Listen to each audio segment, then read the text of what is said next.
Independence Bridge, which connects, Victoria Island from the Bonny Camp into the marina side of Lagos Island.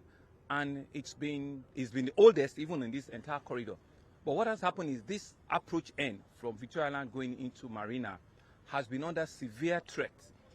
So what Buildwell had done over the past couple of years first was to stabilize, beneath, which we can't see.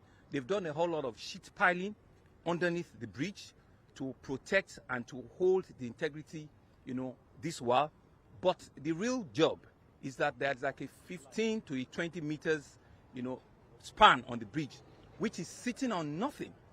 Over the years, erosion has gone underneath and it's sitting on nothing. So that is indeed an engineering disaster that is just waiting to happen. As a government, we must be able to take responsibility.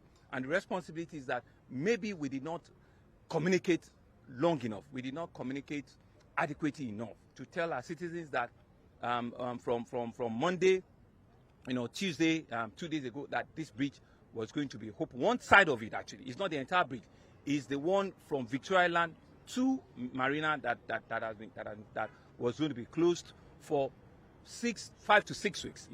And so that is a responsibility that I'm leading to take charge. Now.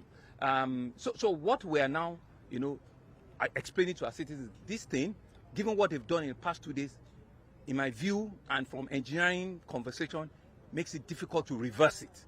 But taking this forward, what are the solutions or what are the remedies that we can begin to put up? So it's really just around patience and we observing the road furnitures and observing, the traffic officers and the security operatives that are going to be doubling, and in all of the nooks and crannies of Lagos. So part of the things that you see us that we're going to clean up the entire, Obalende axis.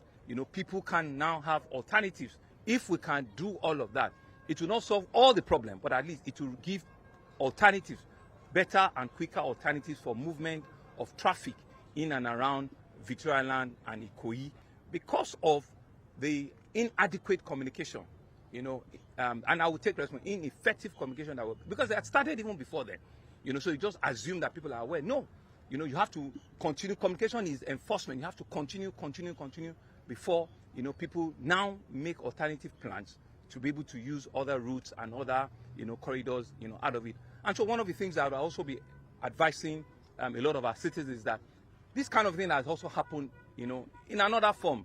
Let's think out of the box. Let us now know that if you don't have a business to do in Victoria Island in the next 2 to 3 weeks, conduct your business via social media, via telephone, via meetings, Zoom meetings and online meetings, and plan ahead, so that if you don't need to come and visit somebody here, please, you don't have to come, right? If you don't have a meeting that you must, ensure that it needs your physical presence, think out of the box. It was something similar that we have had during COVID, where you can have restricted movement in some part of the area for just, a couple of weeks and be able to plan your journey time and be able to, and see what are the alternatives, you can bring about, ensure that you can communicate, you can do, work from home, work remotely, just to ease, the traffic and just to ease all of us coming out. If you don't need to come out at 7 o'clock, wait till 10 o'clock.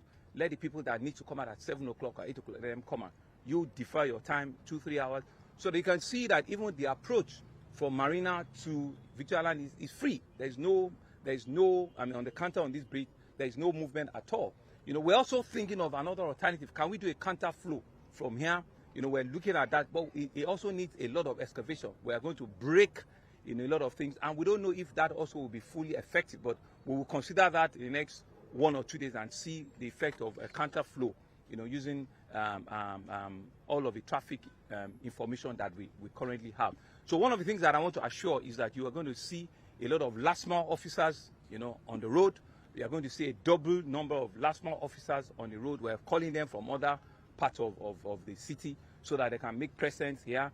And like what we did in November, December, they worked very late, at night. Yesterday, I think it was because it was heavy rain around 11, 12 o'clock. That's why they were off the road. But we'll ensure that, since some of the rains are back also, that they can walk till very late into the early hours of the morning and ensure that, you know, people get home, go home safely, and to also appeal to our citizens that it's not the time for you now to start driving recklessly, to start driving against, you know, traffic direction in one way.